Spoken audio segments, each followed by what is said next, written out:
senang dengan kondisi gua.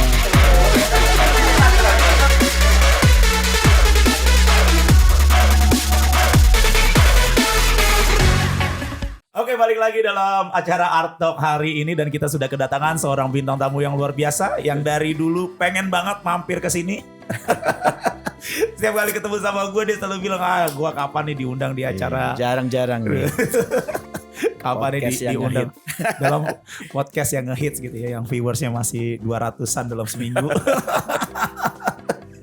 Tapi gue bersyukur loh gitu kalau misalnya tadinya kan waktu pertama kali kan viewersnya dalam seminggu bisa 600, 700. Tapi belakangan turun ke 200. Kalau misalnya yang lainnya sedih, gue bersyukur. Oh gitu ya. Artinya Art Talk ini sudah menemukan para penikmatnya. Oh. Okay. Dan langsung aja kita kasih big applause untuk Sir Rudy Sugiarto. Jadi kalau Art Talk ini acara siapa nih? Acara gua. Rolly Talk, Rudy Talk gitu ya. Oke. Sekarang kira-kira apa nih bos? Yang lagi naik nih apa nih? Kayaknya harga cabai naik. Harga cabai. Yang lagi happening nih apa nih kira-kira nih? Ya biasanya kan host lebih ngerti lah. Ya enggak kan, gua kan ngundang lu kan karena ini orang. Ini for your information. Ini orang ini sangat luar biasa gitu ya. Di perkembangan zaman yang begitu cepat gitu kan ya. Anak yang sudah makin besar. Anak lu udah umur berapa sekarang? Umur berapa ya? Tahun ini 17. Tahun ini 17. Tapi bayangin ya eksistensi dia di dalam dunia perindustrian segala hal gitu ya. Itu bener-bener eksis loh gitu. Yeah. Misalnya yang lagi happening apa, pasti Anda tuh pasti selalu ada di dalamnya gitu kan. Itu gimana itu bisa begitu? Ya kan kita selalu harus update aja lah gitu supaya bisa masuk ke semua generasi gitu kan. Jangan sampai kita yang jadul-jadul ketinggalan begitu kan. Kita harus catch up lah begitu. Iya betul.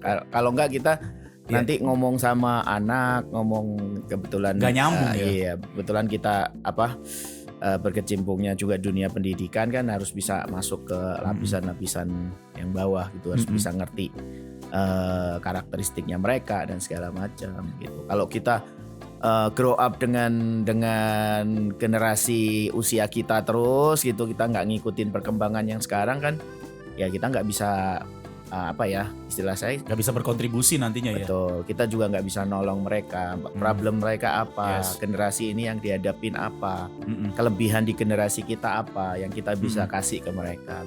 Berarti tujuan lu bukan cuma sekedar untuk eksistensi ya? Oh iyalah. Berarti kalau kayak gitu kan kayak nggak tahu diri aja. Ya kali aja gitu kan pada waktu gue lihat gitu kan orang-orang lagi happening gitu kan, cat rambut kan, gue lihat kan seorang Sir Sugiarto gitu kan ikutan cat rambut. Gue kaget loh tuh, kena matahari nih orang, kenapa rambutnya biru-biru nih?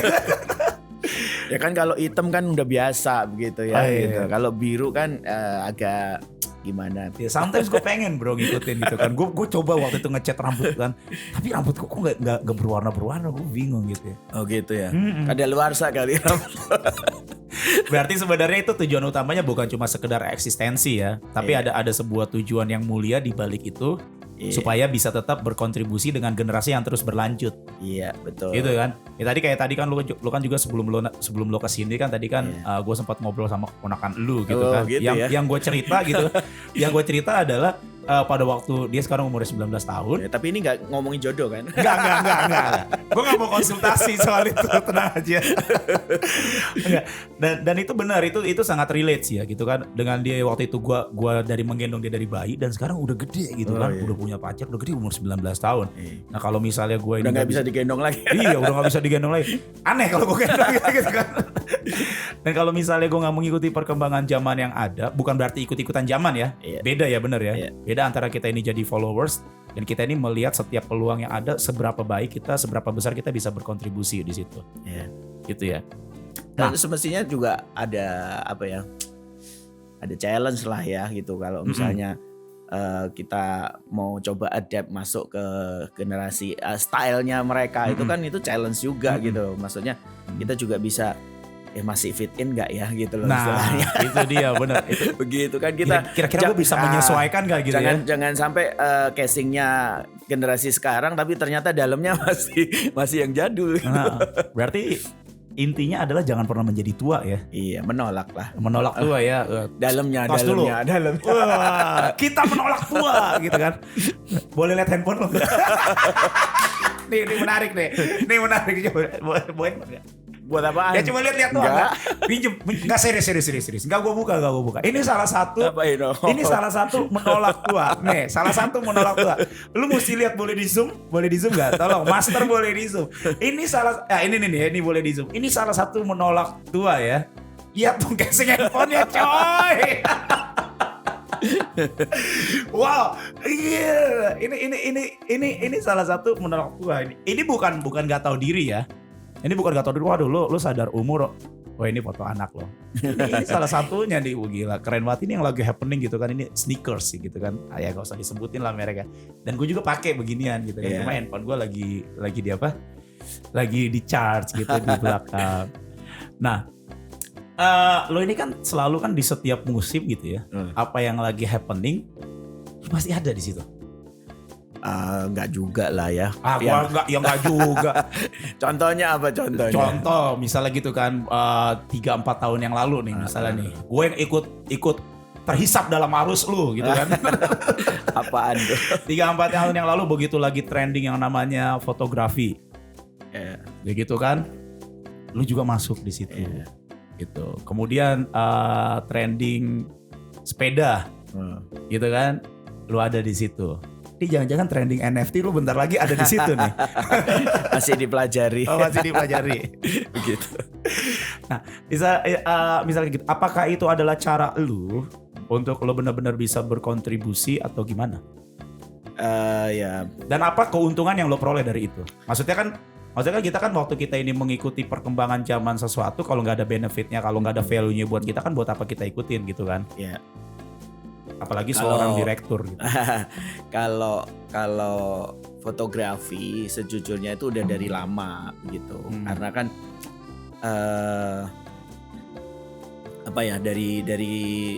dari kecil semestinya udah suka foto gitu. Cuman karena nggak punya modal begitu kan. Jadi saya ingat itu waktu kuliah pertama kali beli kamera Fujifilm yang pakai roll begitu. Ada filmnya roll gitu. Fujifilm ya? Iya, MDL 55 saya ingat itu serinya. Pakai uang jajan, harganya kalau nggak salah 250.000 gitu. Masa itu? Iya, dan itu kamera pertama, ya kan. Terus sampai akhirnya udah mulai kerja, ya apa ya, ya agak sedikit ekstrim lah begitu ya. Saya sempat pernah jual motor buat beli kamera gitu. Akhirnya ke kantor jalan kaki. Oh gitu. Motor yang ngebut itu ya. Begitu. Yang seperti belalang tempur itu. Iya, nah kalau itu kan memang suka begitu loh, dan emang karena hobi. Iya, karena suka, karena hobi. Terus karena udah kerja jadi kan udah punya modal untuk bisa beli kamera untuk mewujudkan begitu. Tapi secara prinsipnya kan apa ya, saya nggak pengen gini, hobi itu merusak tatanan hidup gitu. Ya kan, artinya ya apalagi kalau udah berkeluarga gitu, kita udah punya apa ya, budget yang kita harus atur dan segala macam. Jangan sampai nanti karena kita hobi udah lupa beli susu anak, lupa bayar listrik. Nah itu baru namanya nggak tahu diri ya. Iya, betul gitu.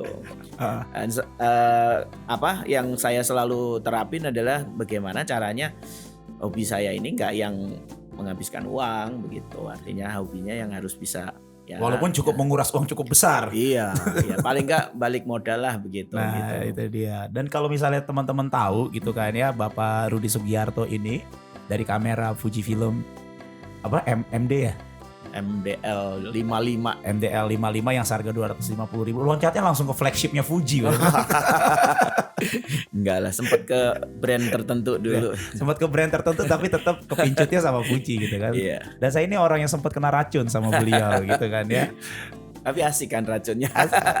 Asik sih, asik gitu kan. Nah, itu kan hobi. Tadi kan kalau misalnya Anda bilang itu kan jangan sampai merusak tatanan kehidupan gitu ya, apalagi sudah berumah tangga gitu kan. Nah, value apa sih yang bisa lo atau manfaat apa sih selain daripada skill ya, atau selain fotonya nanti bisa lo jual one day di NFT yang lagi lo pelajarin gitu kan. Ya gitu, kira-kira value yang lainnya apa? Kan gue tahu kan juga lo dulu kan jual beli kamera sampai punya kemak. Nah itu justru karena kayak gitu kan. Kok bisa kepikiran? Ya karena saya berasal bukan dari Sultan Andara begitu. yang istilahnya tinggal nunjuk langsung terjadi begitu kan. Sultan Bekasi. Sultan Kemang dulu lah ya. Nah, artinya saya berpikir gitu, gimana caranya saya mewujudkan hobi saya ini tanpa harus mengganggu yang lain di keluarga gitu. Ini tatanan ini nggak cuman masalah keuangan lah ya, keuangan begitu, tapi dalam hal prioritas waktu dan segala macam harus gitu. Dipikirin semua ya, dampaknya. Jadi, betul. Jadi artinya kalau misalnya pengennya kan kalau fotografi kan gitu Sabtu Minggu ikut hunting begitu kan, atau kita bikin event lah apa begitu. Nah cuman kan ya kita tahu Senin Jumat kita kerja, Sabtu Minggu waktu sama keluarga gitu. Kecuali memang ada event-event khusus yang sekali 2 kali yang kita bisa kerjain ya kita kerjain gitu. Itu yang harus, belum lagi ditambah pelayanan gitu kan ya, nggak mungkin kan gitu. Anda kan sibuk banget Pak. Kan nggak mungkin pelayanan ditinggalin terus kita moto. Iya sibuk banget. Dan for your information, tadi gue belum kenalin sama kalian, kalau misalnya Sir Sugi ini kenapa dipanggil Sir Sugi? Karena beliau ini adalah seorang direktur. Dirut ya. Seorang direktur dari sebuah sekolah yang saya nggak usah sebutkan lah, pasti itu sangat terkenal banget di Bekasi. Kalau misalnya lu cari nih ya nama sekolahnya nih ya, wah itu ini jadi ketahuan nih orang sibuknya kayak gimana. Tapi orang sesibuk kayak gimana pun juga tetap bisa menjadikan hobi itu bukan cuma sekedar hobi ya. Iya. Lu gimana sih tuh bisa kepikiran jual beli kamera tuh gimana sih? Ya caranya kan gini. Jadi dulu kan soalnya gini, sorry gue potong. Tadi kan Anda kan tuh cerita gitu kan ya. Dari jual motor beli kamera. Betul. Gitu kan. Nah ini gimana bisa jadi jual kamera gitu? Nah ceritanya gimana kan ada cara ngembanginnya ya, gitu? Caranya kan gini ya, let's say lah misalnya motor berapa nih ya, waktu itu 10 jutaan lah kalau nggak salah. Buat orang yang pecinta fotografi pasti tahu dengan 10 juta mau dapat kamera kayak apa begitu kan ya. Istilahnya kamera profesional paling let's say cuman dengan satu lensa apa ya, lensa bawaan kit ya, lah. bawaan kitnya lah begitu. Itu udah paling mentok gitu begitu. Nah sedangkan pada waktu kita ngelihat di lapangan kan untuk menghasilkan foto-foto yang bagus, oh ini harus pakai lensa ini, gimana caranya? Sedangkan kan kita nggak mungkin, kita udah komitmen tidak mengganggu budget, tidak mengganggu yang lain gitu. Nggak mungkin juga saya bobol ATM orang, kan begitu. Ya caranya adalah salah satunya dengan seperti itu. Saya kepikir, saya lihat nih, saya mulai join komunitas, saya mau masuk grup-grup di Facebook apa dan segala macam. Ada grup jual beli, oke, saya coba beli lah. Istilahnya saya punya tabungan, saya beli, ya saya beli. Terus saya tahu itu harga pasarannya berapa begitu kan. Akhirnya saya jual lagi, beli lagi, saya jual. Nah dari keuntungan itu saya kumpulin sampai akhirnya saya bisa beli lensa yang saya mau begitu kan. Terus karena ya waktu itu masih pelayanan belum sibuk, pekerjaan belum sibuk, masih begitu sempat ya. lah, masih punya waktu gitu jadi, ya. Karena kalau mau jual beli itu benar-benar kayak kita harus turun ke lapangan kan, ke pasar-pasarnya begitu. Betul. Jadi harus hunting barang apa segala macam, itu harus dikerjain di luar jam kerja, malam-malam mantengin di marketplace gitu kan. Mana nih harga yang bagus? Iya, terus kita nawar ntar barang dikirim atau apa dan segala macam seperti itu. Jadi istilahnya ya dari situ saya mulai bisa punya banyak lensa dan banyak peralatan gitu. Dan belum plus lagi kadang ada banyak orang yang ngejual itu suka yang gambrengan gitu. Jadi misalnya, udah nih bayarin nih 10 juta paketan dapatnya gitu ya? lensa ini. Nah, nanti itu bisa dijual. Iya, nanti lensanya aja kita bisa jual 10 juta, sisanya kan kita bisa pakai sendiri. Betul. Kita pilih yang paling bagus kita pakai gitu ya. Betul. Nah, jadi buat teman terutama dari temen lu yang di itu Jati Bening. Yang botak. Dia udah survive belum ya? Kemarin gue lihat dia paling sering soalnya malam-malam bro, datang bro ke McDonald, bayarin nih. Dia beli kamera, boxnya ditinggal di toko. Betul. Biar takut ketahuan sama bini. Nah, jadi ini buat teman-teman ya yang namanya mungkin tadi dengar wah hobi ini ternyata bisa menguntungkan. Sekali lagi ya memang hobi bisa menguntungkan, tapi tetap yang namanya kerja keras ada di dalamnya ya. Oh iya. Kan tadi kan teman-teman dengar sendiri gitu kan, Sersuki bilang dia di luar jam kerja dia harus pantengin tuh turun ke market gitu kan. Ya puji Tuhan sekarang udah ada digital market ya gitu ya yang bisa dipantau lewat secara online, tapi itu juga butuh kerja keras. Setiap malam nih aduh mana nih yang bisa jual murah dan gue bisa jual lagi dengan harga yang lebih tinggi gitu kan. Betul. Dan ini kan juga pasti kan serta-merta kan dari hobi ini kan keuntungannya bukan cuma keuntungan secara finansial ya tentunya ya. Dan gue lihat lo kan dari hobi lo ini kan lo bisa memuridkan banyak orang. Betul nggak? Nah itu gimana tuh? Gue sukanya sama dia tuh begitu gitu kan. Ya sama sih gitu, karena kan saya berpikir gini loh, ini hobi ini kan semestinya ya kalau kita cuman ngelihat sebagai hobi yang ngabisin duit ya udah, that's it gitu loh, selesai di situ. Yes. Tinggal kuat-kuatan dompet aja gitu mau dihabisin sampai seberapa gitu kan. Saya lihat juga pengalaman di join di komunitas kan gitu. Ada orang yang lagi musim-musimnya fotografi masuk itu join di komunitas banyak gitu kan. Tapi paling nggak ada umur 3 bulan 4 bulan kamera dijualin. Udah nggak bisa foto, udah nggak bisa ini. Iya, alasannya gitu. Malah cuma panas sebentar doang ya. Iya begitu. Nah sedangkan ini kan harus apa ya? Ya kita harus punya prinsip sih begitu. Nah dalam artian kan karena saya tadi bilang saya berkecimpung di pendidikan, saya lihat anak-anak yang saya tanganin ini mereka kan notabene mereka butuh pekerjaan lah istilahnya gitu ya artinya dengan skill yang saya punya, yang saya bisa walaupun nggak sejago-jago gimana gitu kan, tapi istilahnya saya mentransfer knowledge saya begitu. Saya ajarin mereka, bahkan menyediakan fasilitas juga buat mereka.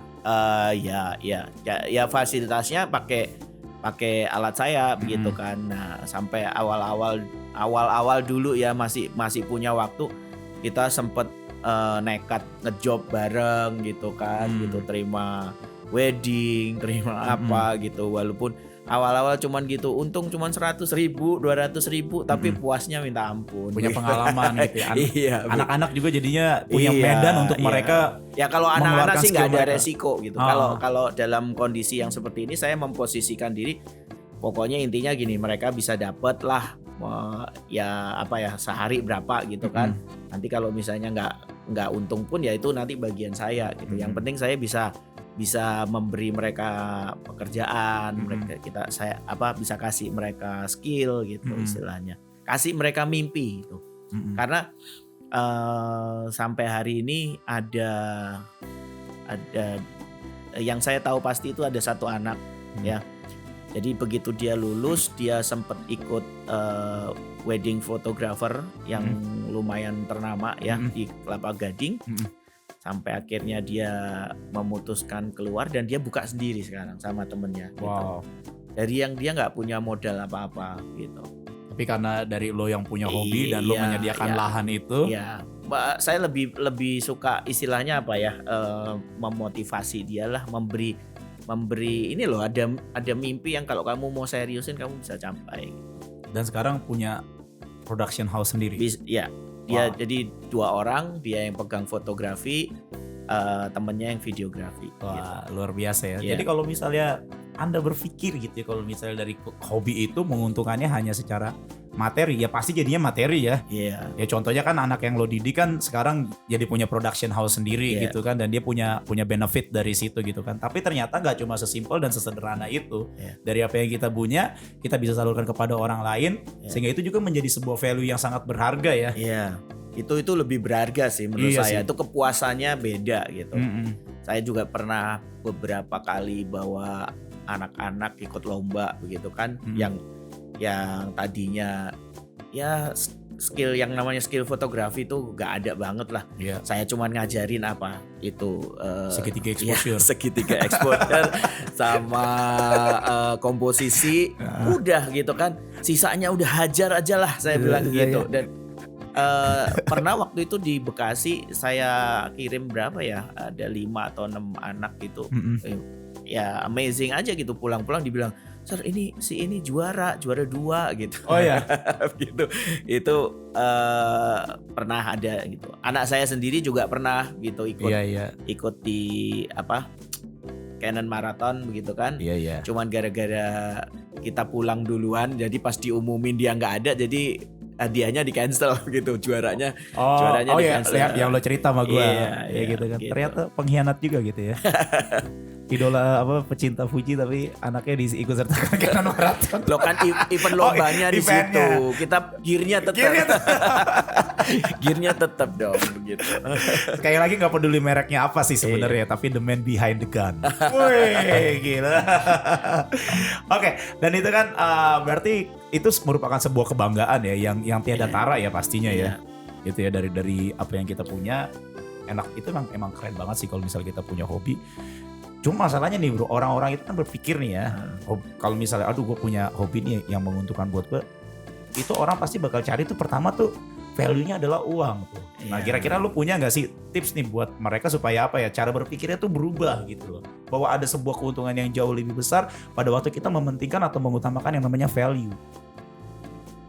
Ya itu balik ke prinsip sih sejujurnya ya. Kalau misalnya mereka mau fokusnya cuman uang ya nggak salah juga gitu. Cuman kan artinya nilai yang kita bisa capai ya cuman itu aja gitu. Tapi kan ada gini, kalau misalnya orang udah nargetin uang gitu dari awal ya, begitu nggak ketemu nih ya. Karena kan orang kan jadi merasa pressure gitu kan ya. Sementara skill yang nggak, banyakan kan begitu. Dan begitu ketemu medannya nggak siap, and then kemudian menyerah. Kalau mereka sebenarnya ini adalah sebuah gift atau talenta yang mereka punya gitu kan. Ya kan pada waktu mereka visinya tuh uang dan uang gitu. Iya, makanya kalau saya sih lihat balik ke ini ya. Kadang saya juga gini, kerja nggak ada untung, nggak ada apa begitu kan ya, nggak ada benefit apapun gitu.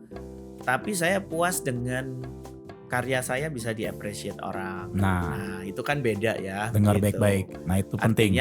Artinya loh, misalnya orang bisa ngeklaim bahwa oh iya aku suka fotografi, aku fotografer, tapi masalahnya pernah nggak gitu loh hasil karyamu ini benar-benar di-appreciate orang gitu. Artinya seperti itu. Iya. Gitu. Jelasin dong salah satu karya lu yang pernah diapresiasi. Sama itu yang foto-foto kecil-kecil itu. Alah. nih jadi kalau misalnya Sersugi ini, kalau misalnya orang nih, kalau misalnya fotografi biasanya kan fotonya model gitu kan.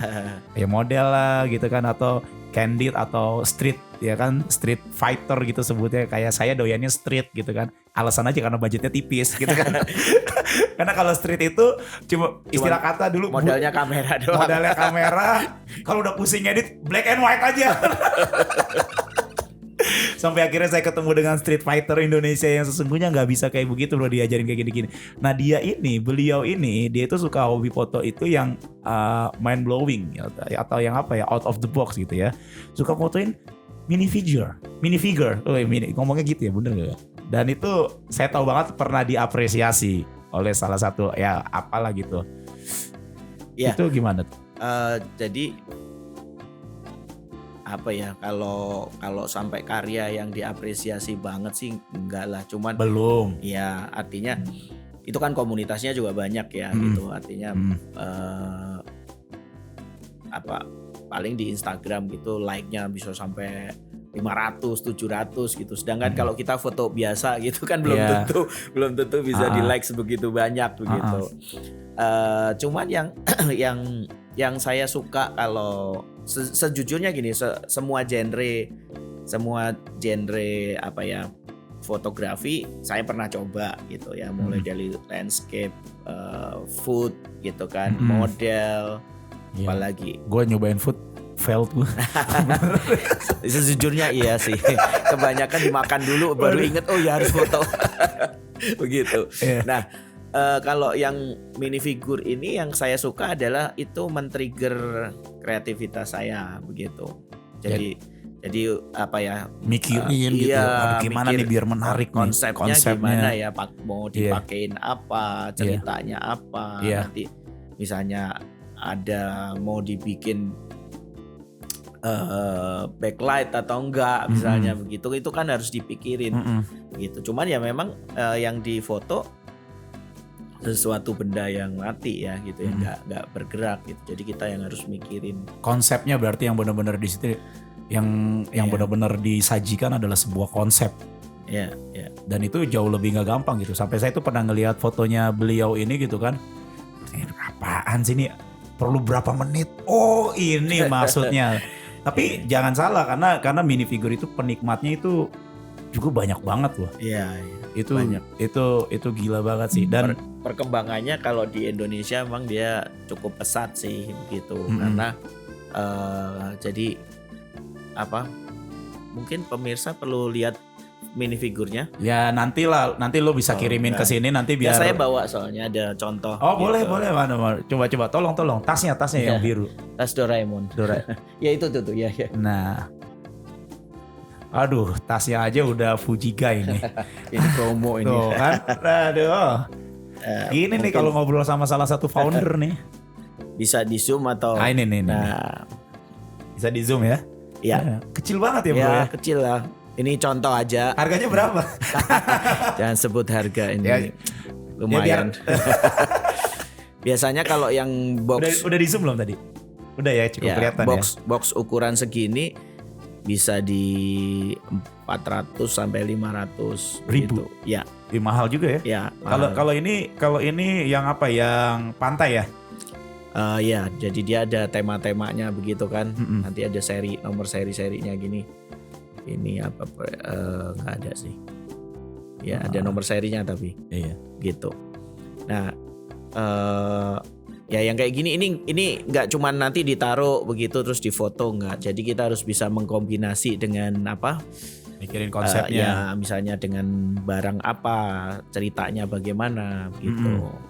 Terus misalnya kalau wah ini mesti pikirin ya, ini kan ada perahu, ada orang bawa anak-anak main, ada batu, ada pantai, ini bikinnya di mana nih ya? Waduh, konsepnya ini bagaimana mesti dipikirin gitu ya. Kalau simpelnya sih biasanya kalau berhubungan dengan air kita bisa pakai tisu di uel-uel begitu kan, terus kita taruh di meja kan, dia seperti gelombang air. Nah, itu kapalnya ditaruh, perahunya ditaruh misalnya. Atau bisa pakai plastik kresek gitu kan, di uel-uel juga. Mungkin gelasnya dimiringin, terus plastiknya seperti air tumpah begitu. Nah, itu konsepnya bisa. Itu yang paling sederhana, yang paling sering dipakai. Jadi nuansa airnya tuh ada gitu ya, nuansa pantainya tuh karena ada. Kan kalau plastik kresek itu kan kalau di foto ada lighting tertentu kan dia kayak air ya. Iya, gitu. betul. Ada pendaran warna dan segala macam. Iya. Berarti ini mengasah otak juga untuk kita ini makin bertumbuh dalam kreativitas ya. Betul. Itu yang luar biasa. Kalau itu yang saya suka sih. Gitu. Jadi tertantang gitu ya. Iya, jadi membuat makanya kalau tadi dibilang kok up to date terus begitu ya. Itu karena tertantang gitu ya. Ya otaknya nggak didiemin gitu, ditantangin terus ya gimana mikirnya gimana. Iya. Jadi ini orang up to date banget ya. Never growing old ya. Never getting old gitu ya. Never getting old. Kadang dalam satu malam bisa jadi 3 sampai 4 konsep gitu. Dipikirin gitu ya. Iya. Jadi memang bisanya malam-malam ya, karena bayangin kalau ngeluarin gini terus tiba-tiba anak kita ngikut. Iya. Ini kecil banget coy. Iya. Ini gue baru pertama kali ngeliat sih. Lu punya berapa yang begini? Ini udah banyak yang dijual-jualin sih sejujurnya. Tuh kan ini juga bisa diperjualbelikan gitu ya. Bisa. Apalagi waktu happening nih ya, lu beli 300.000 lu bisa jual 800 sampai sejuta zaman itu ya. Keuntungannya. Iya. Jadi kalau ya nggak nyebutin perusahaan ya. Jadi ini aslinya kan dari Jerman semestinya gitu. Nah, saya pernah beberapa kali datengin. Sampai import ya. Iya, datengin langsung dari Jerman. Cuman Ya kendalanya kan di bea Pajak. cukai begitu. Itu yang jadi masalah. Semestinya sampai di Indo itu harganya tetap masih murah gitu, tapi begitu kena di bea cukainya jadi wah naiknya luar biasa. Nah makanya sekarang pasar di Indo itu dia produce sendiri gitu. Dengan adanya mesin printer 3D itu loh. Oh jadi sekarang bikin sendiri, produksi sendiri. Iya, jadi harganya bisa jauh lebih murah. Dan figurnya customized banget gitu. Misalnya siapa lah yang lagi happening sekarang misalnya gitu. Gozali gitu kan dibikin tuh figur Gozali. Oh iya. Soalnya orang Indonesia doyan banget yang begitu ya. Loh, yang happening ya. Iya, begitu kemarin pandemi aja keluarnya gitu. Pakai APD lagi dorong dan itu rame banget kan. Itu belinya harus satu set begitu kan. Ada yang suster, ada yang dokter, ada yang ini misalnya. Ada yang lagi jongkok, ada yang lagi berdiri gitu kan. Ada tempat tidur. Iya. Misalnya seperti itu. Iya. Nah jadi kalau misalnya teman-teman punya hobi ya, jangan cuma sekedar mentok berhenti di modelnya di hobi aja gitu kan. Bagaimana caranya mengembangkan ide dan kreativitas ya lewat hobi itu ya, supaya apa? Supaya kita ini tetap up to date. Ya sama sih prinsipnya. Jadi pada waktu saya datengin ini dari Jerman kan, pada waktu saya menekuni di sini lah istilahnya. Kan buat beli koleksinya kan mahal ya. Kalau yang kecil-kecil gitu bisa 200 sampai 300. Nah, caranya tadi gitu. Saya belanja di Jerman itu misalnya habis 4-5 juta lah gitu kan. Nah, saya jual tuh di pasar Indo gitu kan. Mereka beli. Nah, balik tuh modalnya 4-5 juta tapi kan masih ada sisa barang-barang. Nah udah sisanya saya buat diketeng gitu ya, diketeng. Sisanya saya buat koleksi sendiri gitu. Nanti saya beli lagi gitu. Jadi ya istilahnya kepuasannya gitu sih. Tetap dapat benefit, tetap dapat keuntungan. Hobi tersalurkan. Kreativitas pun meningkat. Gitu, dan itu adalah sebuah keuntungan tentunya ya, dan itu adalah sebuah benefit ya. Nah, jadi buat teman-teman dimanapun Anda berada, apapun hobimu hari ini gitu, jangan cuma berhenti di hobi, gitu kan. Misalnya hobi kamu musik gitu kan, jangan cuma berhenti di kamu main musik kemudian mikirnya, waduh lewat musik gimana ya caranya supaya bisa dapat duit gitu ya, dan kemudian fokus kamu adalah dicari duitnya. Ya nggak salah, itu nggak salah gitu. Tapi bagaimana caranya supaya mengembangkan sebuah ide kreativitas, bagaimana caranya supaya hobimu itu benar-benar mendatangkan value bukan cuma buat dirimu sendiri, tapi tentunya mendatangkan value buat orang lain. Paling enggak kan karyanya bisa diapresiasi lagi. Karyanya itu bisa dinikmati dan bisa diapresiasi. Kebetulan kan gue juga kan suka foto gitu kan. Ya itulah awal-awalnya kan keracunan lah dari bapak ini. Dan memang bener loh, begitu karya foto kita ini gue pernah sekali foto gitu kan. Kemudian gue dapat foto itu gue bikin BW gitu kan ya. Gue bikin BW, sekarang fotonya udah gue archive sih. Karena gue kan banyak yang nyolong ya soalnya. Bukan banyak yang nyolong. Karena dulu kan gue kan punya second account yang khusus buat fotografi, yang bener-bener buat street gitu. Tapi itu jadi first account gue gitu kan. Nah itu begitu itu diapresiasi ya. Itu pertama kali second account gue itu followersnya 600-700 orang ya. Belum 700.000 enggak gitu ya. Centang biru ya. Iya. Dan itu 80% dari followers gue tuh orang bule. Hasil dari apa? Dari foto. Ya memang pertama kita kasih hashtag, dan begitu tuh bisa dinikmati sama orang lain sesama fotografi misalnya gitu ya. Yang gak sedikit juga orang yang kasih dikurasi fotonya gitu kan, dikasih komentar, ya itu kan untuk membuat kita makin bertumbuh dan makin berkembang. Tapi kan setidaknya karya kita bisa dinikmati dan bisa diapresiasi oleh orang lain. Itu value. Ya kalau waktu saya nekunin di minifigure ini kan salah satunya yang jadi kepuasan itu waktu itu saya pernah diundang jadi narasumber di acara speaker ya. Ya, jadi yang berdiri itu 2 biji. Oh bukan. Itu mah speaker aktif ya. Di acara apa ya ngomongnya? Salah satu acara ini. Ya kayak apa sih itu? Seminar lah. Ya seminar begitulah. Begitu. Workshop. Tempatnya workshop gitu. Jadi pernah beberapa kali diundang jadi pembicara begitu kan. Di situ benar-benar sharing foto yang pernah dibuat, terus tip and tricksnya gimana dan segala macam. Bagaimana cara mendapatkan konsepnya? Kesulitannya bagaimana? Ini nggak gampang loh bikin ini karena benar-benar harus butuh. Kadang kita udah konsepin nih ya, udah taruh. Gitu kita ambil kamera, kita balik lagi lah, udah rubuh semua. Iya. Gitu. Nah itu butuh ketelatenan banget. Tapi apa yang membuat lo berani? Ini pertanyaan terakhir gitu ya. Apa yang membuat lo berani? Itu kan tadi kan lo bilang kan untuk bicara gitu kan ya. Jadi banyak orang untuk ngasih seminar gitu kan. Apa yang membuat lo berani untuk akhirnya ya udah nih, gue ambil deh, gue nekat deh. Gue dulu pernah soalnya diundang beneran diundang untuk ngasih seminar tentang fotografi khususnya street. Gitu loh, diundang sama satu komunitas lah, ada komunitas, tapi orangnya cukup banyak, kebanyakan anak-anak muda gitu karena mereka lihat foto gue gitu kan. Tapi gue nggak cukup punya keberanian karena buat gue waktu itu kayaknya ilmu gue belum nyampe nih, gue belum cukup percaya diri gitu loh. Perlu nekat aja sih kalau itu. Ya seperti kayak saya pertama kali terima job. Kan salah satunya kan diundang sama Fuji Guys Indonesia kan, pernah kan? Iya.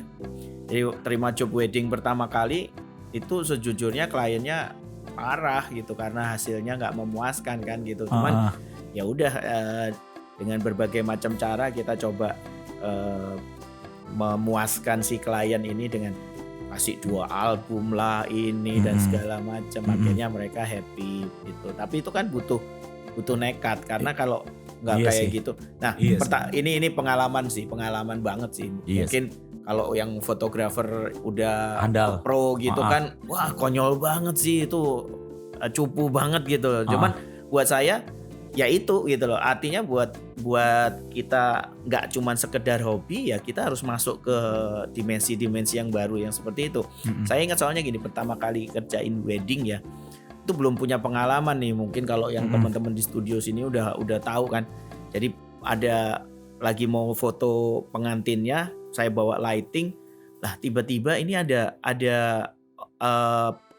undangan lain, dia bawa kamera kan, nyalain flash, cepret, lampunya nyala, cepret, nyala, ke-trigger. Iya, begitu saya mau foto, pas saya nggak nyala gitu, jadinya hitam. Saya sampai bingung kan, kenapa gitu kan. Begitu saya liatin, oh ternyata ada yang foto ini di sini begitu. Jadi ke-trigger sama cahayanya dia. Iya, jadi nah di situ kan saya udah kehilangan momennya banyak banget gitu loh. Jadi pas saya mau foto pas hitam, kalau saya mau foto pas hitam gitu. Kalah momen gitu. Iya, jadi akhirnya dari situ kan saya pengalaman. Dapat job lagi, saya bilang tolong ya Bapak Ibu jangan foto dulu gitu, kalau enggak kita jadi rebutan lighting ntar. Di situ jadi belajar. Iya, gitu ya. Practice makes perfect ya. Iya. Nah, jadi pokoknya intinya adalah berarti nekat ya, berani aja ya, ambil resiko ya, take risk ya. Waktu itu pernah 2 kali, kenapa 2 kali ya?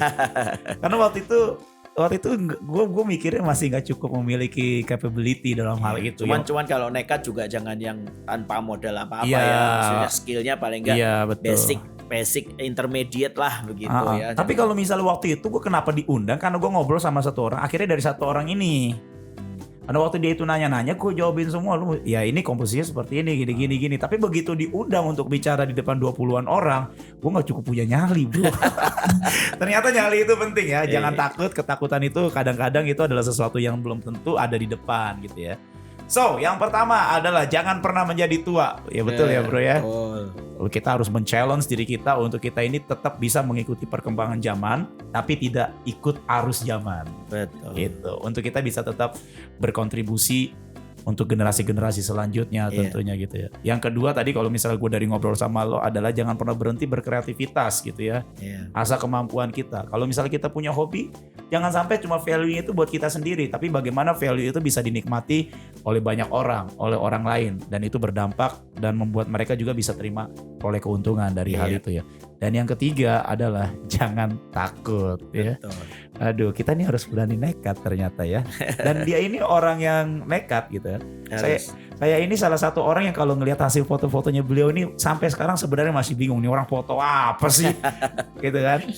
Tapi ya saya sangat mengapresiasi buat Kak Rudi. Terima kasih banget udah datang di Art Talk hari ini. Sama-sama. Ngomongin tentang hobi yang menjadi keuntungan sebenarnya gue pengen ngomongin yang lain sih. Gue pengen ngomongin adalah bagaimana caranya kita ini bisa tetap eksis di usia kita yang sudah menjelang uzur. Enggak lah. Uzur.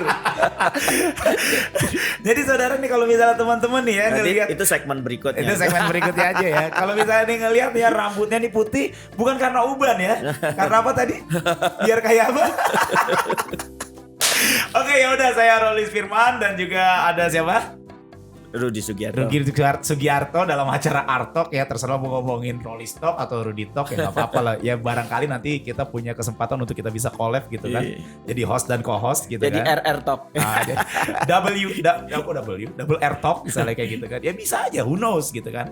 Kalau misalnya menurut kalian tayangan ini sangat bermanfaat, jangan lupa untuk di like, di komen aja kalau misalnya kalian pengen tahu bintang tamu berikutnya siapa nih. Dan jangan lupa di share videonya kalau menurut kalian, wah ini cocok nih buat teman saya yang punya hobi supaya dia bisa punya penghasilan, supaya dia bisa menaruh sebuah value dalam hobinya. Dan jangan lupa untuk di subscribe ya channel Asia Zara Radio, terutama program kesayangan kita Artok tentunya. Saya Rolis Firman, Rudi Sugiarto. kami pamit undur diri dulu. Sampai jumpa di episode berikutnya. Bye bye, God bless you all semuanya. Waduh, senang dengan kondisi gua